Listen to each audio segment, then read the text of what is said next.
Olá pessoal, tudo bem? A gente vai falar agora sobre algumas ideias a mais a respeito da coletividade, tá? Então, em primeiro lugar, eu vou começar falando para vocês sobre uma ideia que é a da Obshchina ou Mir. Onde é que foi vigorante essa ideia aí? Onde é que ela vigorou? Ela vigorou, pessoal, na Rússia, tá? Na Rússia Imperial e ainda um pouco na Rússia Soviética, tá? Como é que essa era a ideia da Obshchina ou Mir? Pessoal, então é o seguinte, nós temos aí uma questão na Rússia que é muito forte, que é a comuna, tá? Antes mesmo assim da Revolução Russa, nós tínhamos essa ideia da comuna, mas a comuna aqui não tem nada a ver com comunismo. O que era a comuna? Comuna, pessoal, era uma forma, uma aldeia de camponeses que conviviam trabalhando, né, e se auxiliando ali, né? Então a comuna ela tinha regras de convivência, ali os alimentos eles eram compartilhados, a produção ela era uma produção coletiva, né? Mas não se tinha ideia de comunismo. A ideia era de comum ali, mas não com a ideia do comunismo. Era uma coisa desenvolvida ali de ancestralidade, né? Era uma coisa de tradição. Então, na Rússia, o que acontecia? Muitas vezes o trabalhador camponês ele tinha que enfrentar a seguinte situação: ou ele trabalhava para algum nobre, ou ele trabalhava na Obshchina, tá? Ou Mir, tá? Então, essa era a situação. Então, o que acontece? A comuna, pessoal, ela é uma das formas de você encarar essa ideia de Obshchina ou Mir. Também você pode chamar de sociedade, você também pode chamar de comunidade rural. Então, existem pelo menos essas três formas, mas todas elas dão essa ideia aí de algo em comum ali entre as pessoas, tá? Isso tem que ficar claro. Bom, pessoal, então, aí está uma imagem, né, do que seria um Mir, então, uma imagem aí que até circula pela internet, então você vê aí as pessoas no campo, né, as pessoas ali, enfim, cada um fazendo alguma coisa ali, seria isso, tá? Seria uma ideia aí do que seria o Mir, né? Então as pessoas vivendo aí numa comunidade rural, tá? Bom, uma outra imagem, né, tá aqui, ó. Então deixar elas lado a lado aqui. Então vocês estão vendo aí na imagem aí que está na parte da direita da tela, é uma imagem de uma assembleia, tá? Então uma assembleia aí dos camponeses, isso era comum também no Mir, né? Então eles tinham as reuniões periódicas para resolver seus problemas. Então essas assembleias ali tinham os líderes, né, eleitos pelo próprio Mir para ali guiar, né, a discussão dos problemas. Então era comum essas assembleias aí. Então isso é uma ideia de coletividade que havia. Quando isso acabou? Isso acabou, pessoal, lá a partir de 1928, quando lá na Rússia, já na União Soviética no caso, né, a União Soviética formada em 22, 5 anos antes da Revolução Russa, né, Revolução de Fevereiro e depois a Revolução de Outubro, mas aí a partir de 28, com os planos quinquenais do Stalin e a coletivização agrícola, então a Obshchina acabou deixando de existir, porque aí no lugar ia passar a existir as fazendas estatais e as fazendas coletivas, né? As fazendas estatais controladas pelo próprio Estado soviético e as fazendas cooperativas, no caso, as fazendas coletivas eram onde se tinha mais liberdade ali com os resultados da produção, né, que os camponeses faziam, né? Então isso aí era o Mir, tá, pessoal? Então o Mir ou Obshchina, esse era o sistema aí de coletividade que havia na Rússia, tá? Bom, pessoal, então só um adendo, essa segunda imagem aqui que eu mostrei para vocês é desse pintor aí, Sergei Korovin, tá? On Mir, né, que seria sobre o Mir, enfim, é uma pintura aí do século XX, tá? Bom, vou mostrar aqui para vocês a ideia de capital social. Aí é uma ideia mais conhecida no meio sociológico, né, no mundo aí da sociologia, é uma ideia já trabalhada há décadas, né?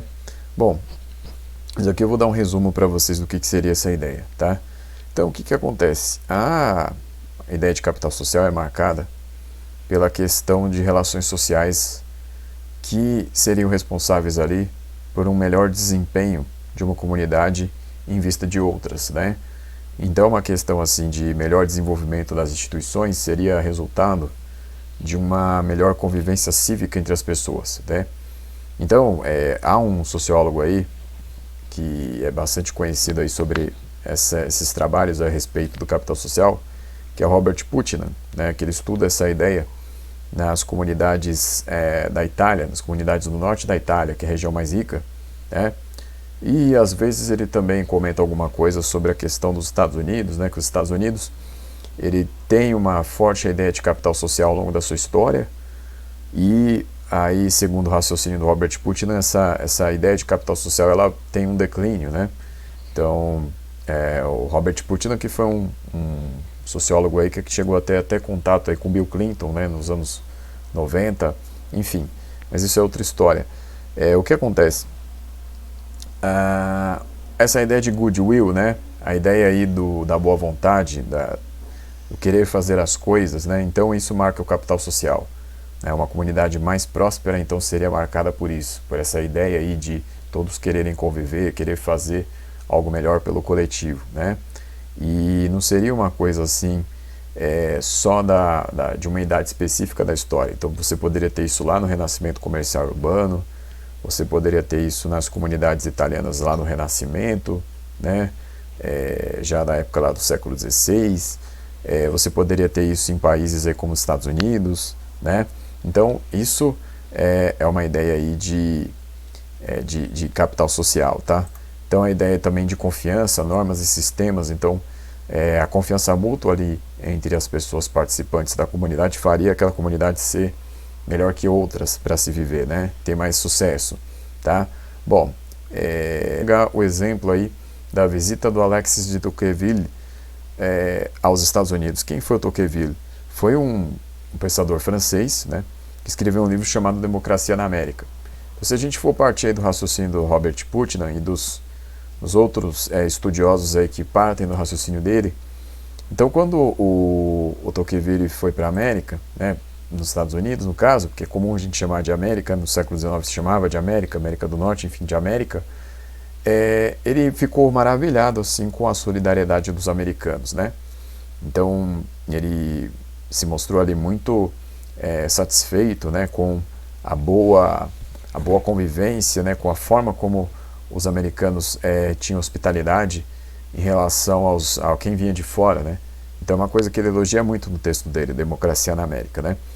Então se a gente pegar isso, né, e pegar o raciocínio do Robert Putnam, o Robert Putnam em alguns momentos, né, e os estudiosos que acompanham o raciocínio dele apontam ali que no século XIX já, um pouco depois da independência, e na verdade já um pouquinho antes também, os Estados Unidos, as colônias ali, principalmente as do norte e do centro, elas tinham muito essa questão de um associativismo, assim, né, de uma convivência da comunidade tentando resolver seus problemas, né? Então eles elegiam delegados, e esses delegados eram responsáveis por apontar os problemas, convocar as reuniões, e aí se decidia ali uma discussão pública na comunidade o que se faria. Então, por exemplo, se uma ponte quebrasse, quanto que se precisaria arrecadar para consertar aquela ponte, né?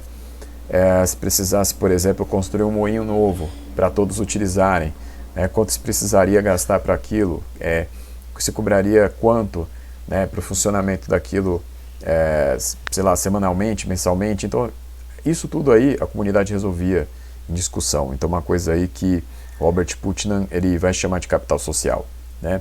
Então, essa ideia de você resolver em grupo ali, tentar lutar para resolver as coisas no coletivo, né? Então, pessoal, o Alexis de Tocqueville, ele foi um homem aí que presenciou essas coisas quando viajou para os Estados Unidos aí no século XIX, tá? Esse é o exemplo 1. O exemplo 2. O exemplo 2, pessoal, é o seguinte: é a distribuição da riqueza entre as comunidades do norte da Itália. Então, segundo o Robert Putnam, o que acontece é que isso traz a relação entre três aspectos, né? Então, segundo ele, a riqueza ali do norte da Itália, ela estaria marcada por essas três coisas. Então, modernidade econômica, desempenho institucional e natureza cívica. Então, segundo ele, a ideia de capital social alia esses três aspectos, né? Então, se você tem a modernidade econômica, ela é ali incentivada pela questão da união das pessoas. Essa união das pessoas a gente pode chamar de natureza cívica, que aí vai gerar então esse desempenho institucional melhor. Então as instituições vão melhorar mais porque as pessoas procuram mais. Essa é a ideia dele, né?